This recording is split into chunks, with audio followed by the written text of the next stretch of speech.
Hola, el día de hoy vamos a hablar acerca de las obligaciones, cuáles son sus elementos y cómo se clasifican. Por lo general, todos somos conscientes de que tenemos derechos y cuál es el camino que tenemos que recorrer para hacerlos efectivos. Sin duda alguna, estos son tan importantes como las obligaciones. En realidad, no existe una definición legal en el Código Civil Federal, pero podemos decir que la obligación se conceptualiza con el vínculo jurídico que hay entre dos partes, una acreedora y una deudora, y en función de que la deudora tiene que cumplir en favor de la acreedora. Es una prestación objeto de la obligación, que puede consistir en dar, en hacer o en no hacer algo. En esta definición es posible que observemos algunos de los elementos de las obligaciones, y ahora vamos a ver cuáles son. Dentro de la obligación tenemos tres elementos: el sujeto, que puede ser el acreedor o el deudor, el objeto y una relación jurídica. El sujeto es el elemento humano de la obligación. Tenemos dos sujetos, uno activo y uno pasivo. El activo es el que cuenta con la parte del derecho de crédito. El pasivo es quien corre el cargo con el deber. Si hacemos una pequeña síntesis, estamos hablando de un acreedor y un deudor. La persona que va a tener que hacer algo por la obligación y el que va a ser beneficiado.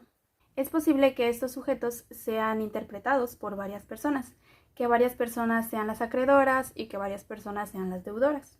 Y también es posible que haya tanto personas físicas como morales. Como segundo elemento tenemos el objeto. El objeto es la presentación que el acreedor le puede exigir al deudor. Aquí también tenemos dos tipos de objetos, el objeto directo e indirecto. El objeto directo es una prestación, ya sea exigir, dar, hacer o no hacer algo. Y dentro del objeto indirecto tenemos una cosa, puede ser un servicio o la abstención de hacer algo. Como tercer elemento tenemos una relación o un vínculo jurídico. Esto es aquello que va a ligar a los dos sujetos. Podríamos decir que ata al deudor con el acreedor. Ahora vamos a hablar de las modalidades de las obligaciones. El término modalidades se refiere a distintos modos, tipos o formas, en los cuales podemos establecer una obligación. Cada una de estas tiene sus características y sus efectos. Vamos a ver cuáles son. Dentro de la clasificación de las modalidades de las obligaciones nos encontramos con 4.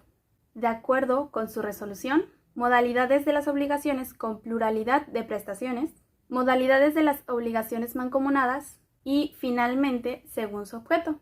Entrando en la primera clasificación, que es de acuerdo con su resolución, nos encontramos con otras dos clasificaciones, condicionales y a plazo. La obligación condicional es aquella que depende de un elemento en el futuro.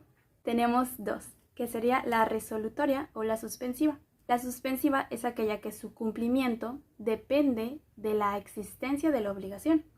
La resolutoria es aquella que cuando ya es cumplida, la obligación desaparece. Como ejemplo tenemos las garantías o los seguros.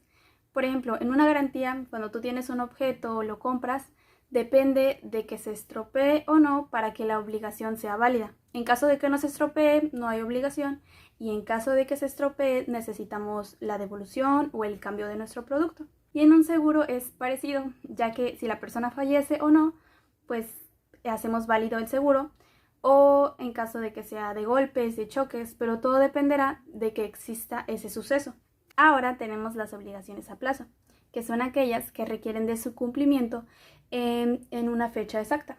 Como ejemplo, tenemos aquellos que son créditos, hipotecas, préstamos y también en contratos con una temporalidad determinada. Esto quiere decir que tenemos un tiempo determinado para cumplir con esa obligación.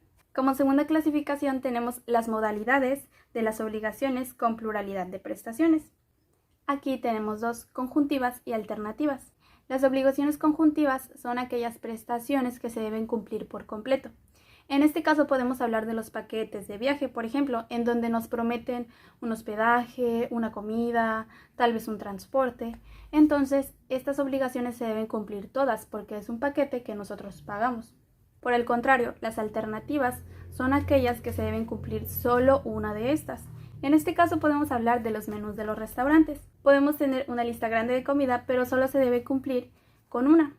Como tercer tipo, tenemos modalidades de las obligaciones mancomunadas. Dentro de estas implican varias personas. Tenemos dos, que pueden ser divisibles e indivisibles. Las divisibles son aquellas que se tienen que repartir dependiendo de cuántos deudores existan. Como ejemplo, podemos dar cuando debemos de pagar la cuenta por separado. Y los indivisibles son aquellos que no pueden dividirse entre las personas. Quiere decir que una es responsable de toda la obligación.